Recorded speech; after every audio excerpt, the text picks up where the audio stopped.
तिवसा तालुक्यातील वर्रा येथे हिंदवी स्वराज्य संस्थापक छत्रपती शिवाजी महाराज यांची 392वी जयंती मोठ्या उत्साहात साजरी करण्यात आली। या जयंती सोहळ्यास प्रमुख अतिथी म्हणून सरपंच नीलिमा समरे, पंचायत समिती सदस्य निलेश खुडे, ग्रामपंचायत सदस्य गणेश कामंडी, पोलीस पाटील सुरेश क्षीरसागर, हेमंत शिरपुरे, मुरलीधर मदनकर, निलेश श्रीखंडे आदींची उपस्थिती होती। या कार्यक्रमाची सुरुवात मान्यवरांच्या हस्ते दीप प्रज्वलित तसेच छत्रपती शिवाजी महाराज यांच्या प्रतिमेच्या पूजनाने करण्यात आली।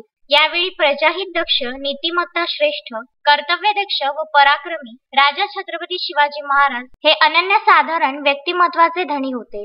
धैर्य, जिद्द, संयम, साहस व संघटन कौशल्याद्वारे शिवाजी महाराजांनी स्वराज्य स्थापन केले। त्यांच्या या गुणांचा अंगीकार आजच्या तरुण युवकांनी करायला हवा अशा शब्दात प्रमुख अतिथींनी छत्रपती शिवाजी महाराजांना मानवंदना दिली। यावेळी तुषार वाढोणकर, राहुल ठोटे, पुरुषोत्तम मुंदडा, संदीप वानखडे, हरिगोविंद राऊत आदींसह गावकरी मोठ्या संख्येने उपस्थित होते। रामचंद्र मुंदाणे, विदर्भ न्यूज, तिवसा।